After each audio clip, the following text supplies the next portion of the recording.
When you onboard the right people to your team, you will grow and flourish and you will gain your freedom back. But if you onboard the wrong people, they are gonna drain you, drain your time, drain your energy, drain your money. So in this particular video, we're going to discuss how to find the right people for your cleaning company so you can continue growing it, and then how to hire them as well. And we're gonna go over the 11 essential questions you'll wanna ask your very first people and cleaner when you're hiring them. And truth bomb, if we don't learn how to hire and delegate and retain and promote and encourage the right people, then we are doing it ourselves, which means we're doomed. We can't grow. Like, how much can you grow as a business owner if you have to clean yourself, if you have to run the books yourself, do the networking marketing, plus your family obligations, friends, and personal life? It is impossible. However, it's done over and over and over, and companies succeed. In 2009, I started my cleaning company, and quickly I realized that there was no way for me to keep growing my company unless I start bringing in help. There's a particular video that I put the 15 positions that I hired and in which order so I could help hit the 7-figure business. But it was clear for me. And along the way, by hiring people, I learned some mistakes, and I'd like for you to avoid those mistakes so your hire is the best possible hire that'll aid you to get your freedom back. So what's in it for me? Have you heard of it? It's called WIFM. So it's called What's in It For Me. So as a business owner, our obligation and the job to learn how to incentivize others to join your mission by attracting and hitting their WIFM factor, which means everybody has it, right? Like, why am I gonna join your team? Why am I gonna work harder for you than for myself? Why am I gonna be a best representation of you?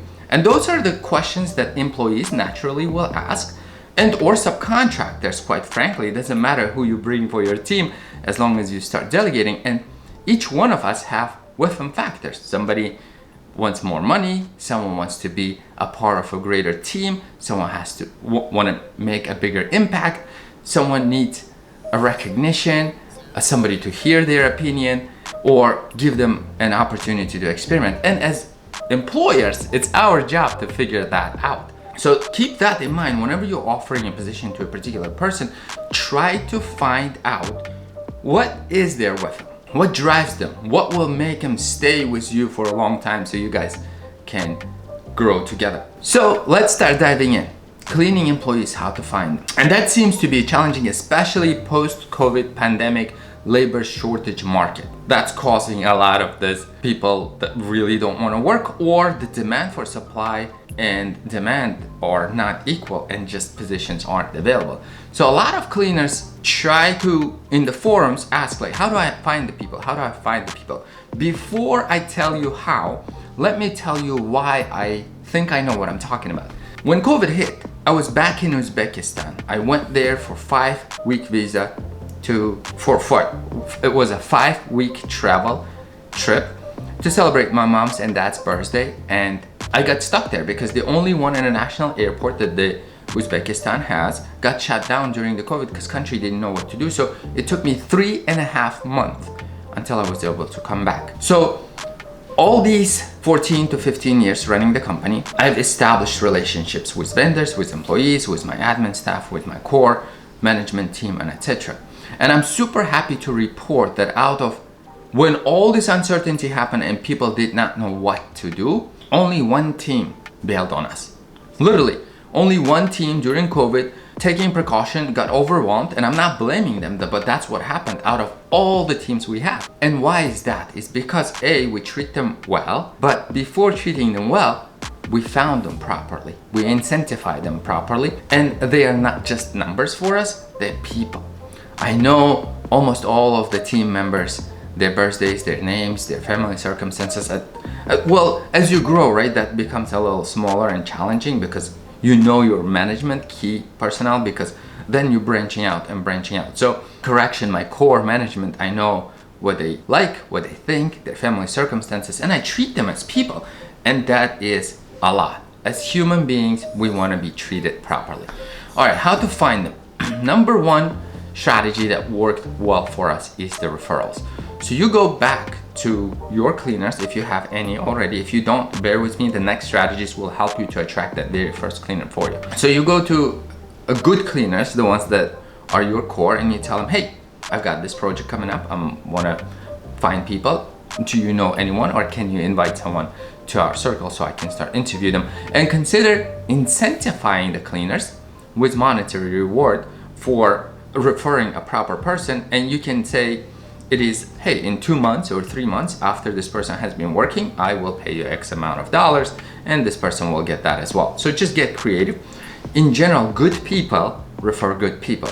And because good people refer good people, now this good person is in between, this person is gonna try a little harder so not to let this person down. So referrals would be the amazing.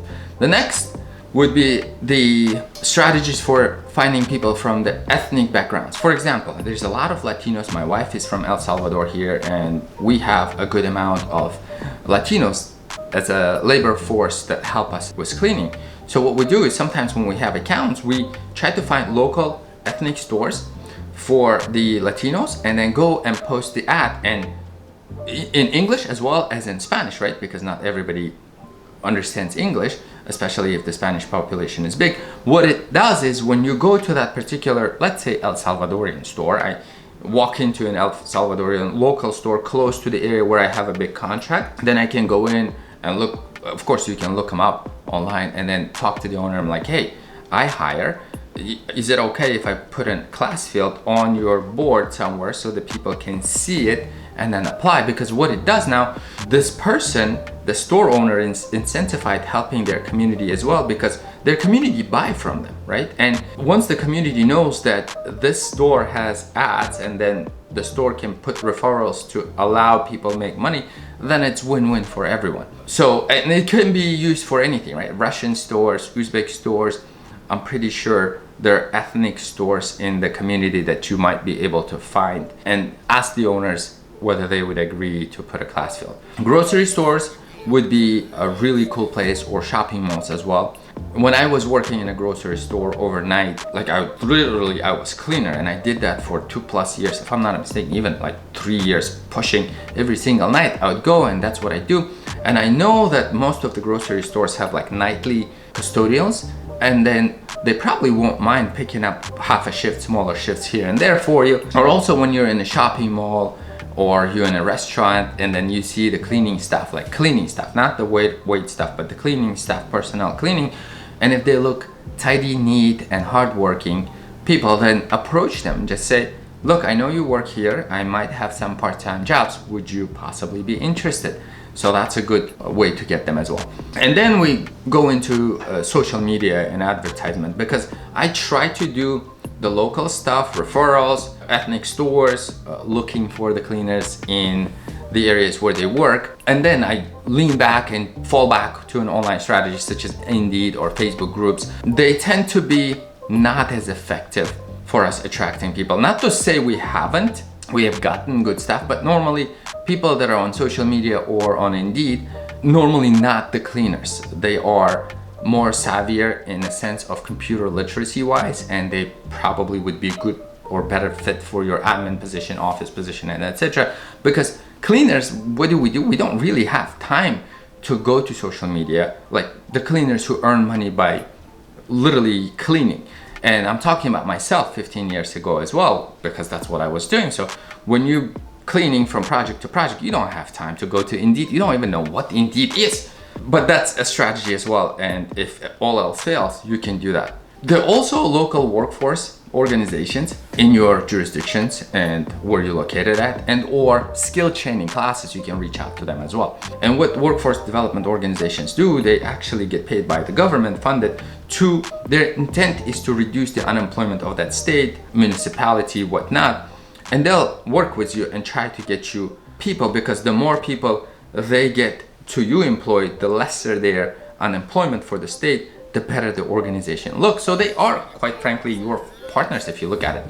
But again, they would be better for like an office personnel, right? Like a bookkeeping, an admin, a marketing person. Not to say we haven't had luck finding cleaners, but that's one of them. And then there are the temp agencies. I've never been successful with utilizing temp agencies, because temp agency, you pay them for the employee price, their overhead and their profit. After that, then if you put your overhead in your profit and you bid based on those numbers to your customer, you're most likely gonna miss out on that awesome project because it just cost is too expensive at this time. All right, now let's start talking about hiring strategy, things you should pay attention to. And I'll also share an amazing strategy that I learned from one of my friends, how to maximize hiring procedure luck, the interview process itself. So background checks, we want to do that, right? So because remember, as cleaners, we have access to customers' facility, in most cases unlimited access to their facility and belongings and their kids and their loved ones. So therefore, it's important that the people we send are background clear, checked people, right? Not they don't have tendencies to do criminal activities or stealing. So things that stand out, at least for me, not illegal advice. None of this is illegal advice. I'm just sharing what I've learned. So hopefully you don't make those mistakes. Things that stand out for me is when we run them through the background checks, like national sex offender, a violent crime, state and national background checks as well, petty theft, and etc. We pay attention for those. There are a couple of things we might not pay as much as attention, like a domestic violence or etc. between husband and wife, because hey, it happens, right? As long as the person doesn't display the aggressive behavior, because you don't want people that you send from your organization bullying your customers to pay them or to put a good review, because then what happens? Yes, the client will probably pay because they bullied and put a good review, but they'll never hire you again. And that's what you don't want. You want them to come back and hire you. So our interview process is amazing, actually. That's a 3-stage interview process. So first we do phone interview, 15 minutes quick. And if they pick up, we ask them questions. One of the main things we try to identify is why, right? Why are you want to do a cleaning? Why are you want to do the office position? It's like, what's your why? Because why drives us, right? Most of us know what we do and how we do it, but why is what actually makes us different.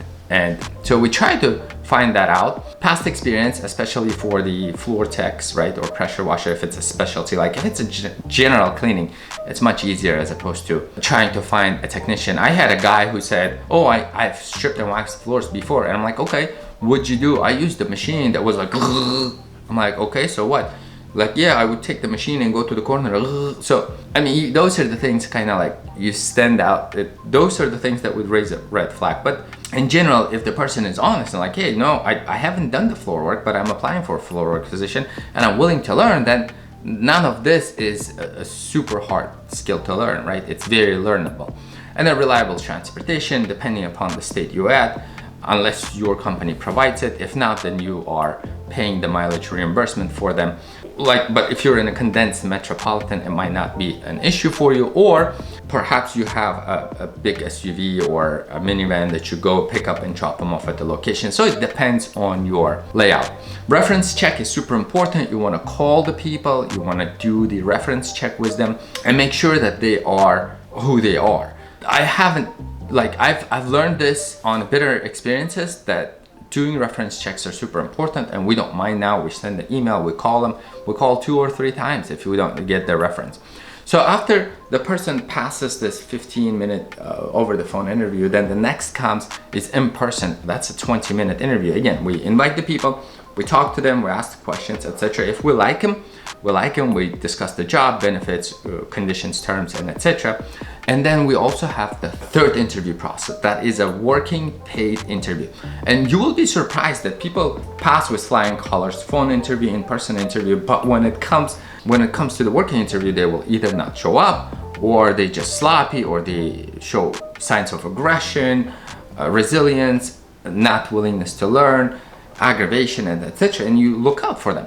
So what you do is when you do the paid interview, so whenever you ask for someone to work for you 1-2 hours or etc., you have to pay. So, and it's well worth of the investment, at least in my opinion, because when they come in, I would rather know that the person is not good fit and I pay them myself, as opposed to send the person to a customer and then lose the customer and still pay that person, right? And when we do this in working interview, we normally match it with somebody from our staff who's acting as a supervisor, and that person does nitpicking and irritation. intentional, not too much, not over the board, but here and there is like, hey, would you mind hitting this spot one more time for me? Hey, looks like you missed this. And just to monitor how the person is handling this situation. Sometimes our jobs can get very stressful, right? Like from one job to one job, your personal relationship, when all this comes in, you don't want to hire the people that put out a bad impression about your company.